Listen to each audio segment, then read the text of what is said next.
다른 사람의 도움을 당연시 여기고 계속 바라는 사람, 한번 도와주고 선 계속해서 대가를 요구하는 사람, 이리저리 잔머리를 굴리면서 자신은 단 하나도 잃지 않고 공짜로 다 얻어가려는 사람들이 있습니다.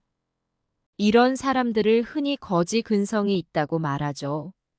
그래서 오늘은 자기 돈은 절대 쓰지 않는 사람 3가지 유형과 공통적 특징 3가지에 대해 이야기 나눠보도록 하겠습니다.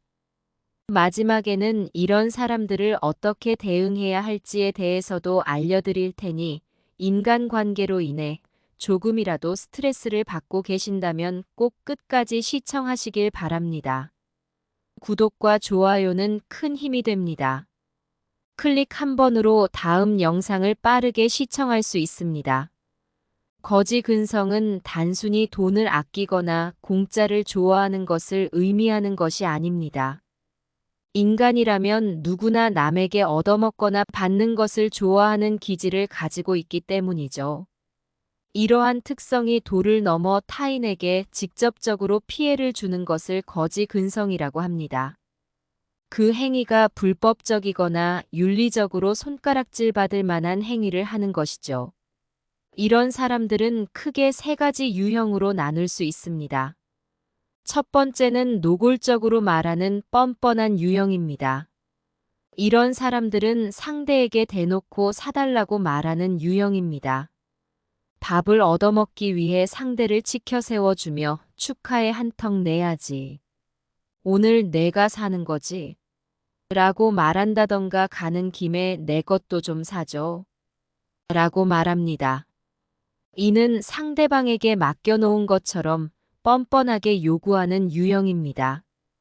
두 번째는 누군가 계산할 때까지 기다리는 눈치 보는 유형입니다. 이런 사람들은 식사가 끝나고 계산할 때가 되면 나무늘보처럼 행동이 느려지고 딴청을 부립니다. 같이 잘 먹어놓곤 뒤에 슬쩍 빠져서는 돈 계산은 안 하죠. 또 이후 정산할 때 습관처럼 모르는 척 일부 금액을 적게 준다거나 말을 안 하면 아예 안 주기도 합니다. 세 번째는 계획적으로 얻어먹기만 하는 교묘한 유형입니다. 이 사람들은 상습적으로 지갑을 두고 오거나 일부러 한도 초과나 잔액 부족 카드를 가지고 와서 결제하려고 합니다. 먹고 살기 힘들다, 요새 너무 쪼들린다 등 돈이 없다는 걸 계속 어필합니다. 상대가 어쩔 수 없이 계산하는 상황을 교묘하게 만들죠. 이런 사람들의 공통적인 특징 3가지가 있습니다. 첫 번째, 자기 돈은 소중하게 여기면서 남의 돈이나 공금은 하찮게 여깁니다. 곳간에서 인심난다라는 속담이 있지만 이는 항상 모든 상황에 적용되지 않습니다. 곳간의 주인이 누구냐에 따라 상황은 달라질 수 있습니다. 이런 사람과 함께 밥을 먹으러 가면 본인이 살 때는 평소 먹던 걸로 고릅니다. 그러나 상대가 살 때는 염치도 없이 가장 비싼 걸로 고르죠. 여럿이 모인 자리에서 공동의 자금으로 식사할 때도 마찬가지입니다.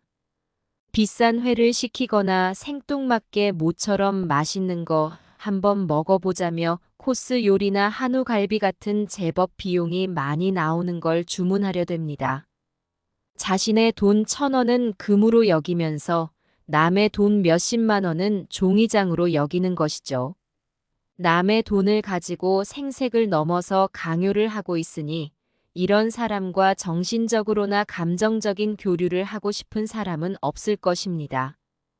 두 번째, 무엇을 하든지 더 큰 대가를 바랍니다. 이런 사람들은 도와달라고 한 적도 없는데 본인이 원해서 해주곤 나중에 나는 이렇게 해줬는데 너는 왜 이만큼 안 해주냐고 따집니다. 이렇게 매사에 무엇인가를 할 때마다 보상을 바라며 그 보상을 바라는 정도가 자신이 한 것보다 더 큰 수준의 보상을 바라곤 하죠. 제 지인 중에 김모 씨는 한 달 전 오랜만에 친구들을 만났다고 합니다. 그중 평소 얻어먹기만 좋아하는 친구가 있었죠. 그런데 그 친구가 사달라고 하지도 않은 한우를 자기가 쏘겠다며 온갖 생색을 다 내면서 다음에 김모 씨 보고 참치를 사라고 했답니다. 갑작스러운 제안에 김모 씨는 적잖게 황당했지만 사업도 잘 풀리고 오랜만에 만난 친구의 성의에 그러겠다고 대답했답니다.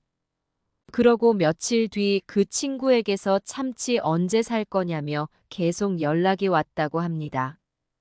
김모 씨는 최근 재정 상태가 좋지 못해 다른 걸 쏘면 안 되겠냐고 묻자 버럭 화를 냈다고 합니다.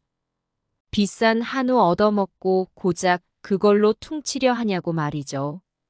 맨날 얻어먹기만 해놓고 한 번 산 거 가지고 너무한 거 아닌가 싶어 김모 씨도 화를 냈습니다. 그런데 나중에 알고 보니 한우도 본인이 산 게 아니라 회사 법인카드로 거래처 회식 결제를 올렸답니다. 회사 돈으로 사줘놓곤 생색은 다 부리고 참치까지 얻어먹으려고 했던 거였죠. 이번 일의 계기로 김모 씨는 그 친구와 멀어졌다고 합니다. 이것만 보면 친구끼리 먹는 것 가지고 쪼잔하게 왜 그러냐고 할 수 있지만 평소 그 친구의 이러한 거지 근성 때문에 그동안 김모 씨에게 끼친 피해가 한두 개가 아니라고 합니다. 그 친구는 무언가를 해주면 상대도 당연히 해줄 거라고 기대하고 그게 자기 성에 차지 않으면 주변 사람들한테 그렇게 욕을 한다고 합니다. 물론 가까운 사이에서는 어느 정도 기대할 수 있지만 그 이상을 바라는 것은 욕심이고 거지 근성이라 생각합니다. 세 번째, 당사자만 모릅니다. 이런 사람들은 내가 돈을 더 잘 버니까 당연히 내가 사야지라는 식의 당연히 얻어먹어도 된다고 생각하는 마음이 바탕에 깔려 있습니다. 그러므로 이것이 잘못된 건 줄도 모르고 있는 경우가 태반이죠. 애초에 식사 자리나 만나기 전에 미리 누가 계산할 건지 얘기를 끝내는 것이 좋습니다. 예를 들어 누군가 밥을 먹자고 얘기할 경우 그럼 오늘은 누가 사는 건가요? 라고 묻는다는 거죠. 더치페이 하는 거죠 라고 미리 계산에 대한 얘기를 나누는 것이 좋습니다. 요즘 젊은이들은 계산대 앞에서 각자 먹은 걸 나눠서 낸다고 하죠. 정없어 보이기도 하지만 한편으론 각자 먹은 음식 각자 계산하는 것이 당연한 건데 말입니다. 만남 전에 미리 돈을 넉넉하게 걷는 것도 방법이 될 수 있습니다. 괜히 식사하면서 누가 계산할 눈치 보는 것보다는 미리 계산 얘기를 해서 합의를 보는 것이 훨씬 마음도 편합니다. 사실 이러한 문제는 누가 내냐 보다 상대의 태도 때문에 불쾌해지는 경우가 대부분입니다. 다른 사람에게 빈대붙는 행위는 염치 없는 행동인 것인데 그걸 당연한 듯 여기기에 화가 나는 거죠. 이런 사람은 단순히 돈을 안 쓰는 것뿐만 아니라 시간이 가면 갈수록 더 크고 무리한 요구를 해올 가능성이 높습니다. 몇 번 배려해 준 것이 그들에게는 권리가 돼버린 것이죠. 이것 때문에 신경 쓰이고 스트레스 받는다면 가려서 어울리는 것은 당연하고 현명한 일입니다. 그들은 푼돈 때문에 사람을 잃고 나중에 더 큰 기회를 잃는 것이죠. 다 자기 업보니 너무 억울해하지 않으셔도 됩니다. 헛되이 불편한 시간 만들지 마시고 비워놓으면 언젠가 마음 편한 사람들로 채워지게 될 겁니다. 이상으로 마치겠습니다. 구독과 좋아요는 큰 힘이 됩니다.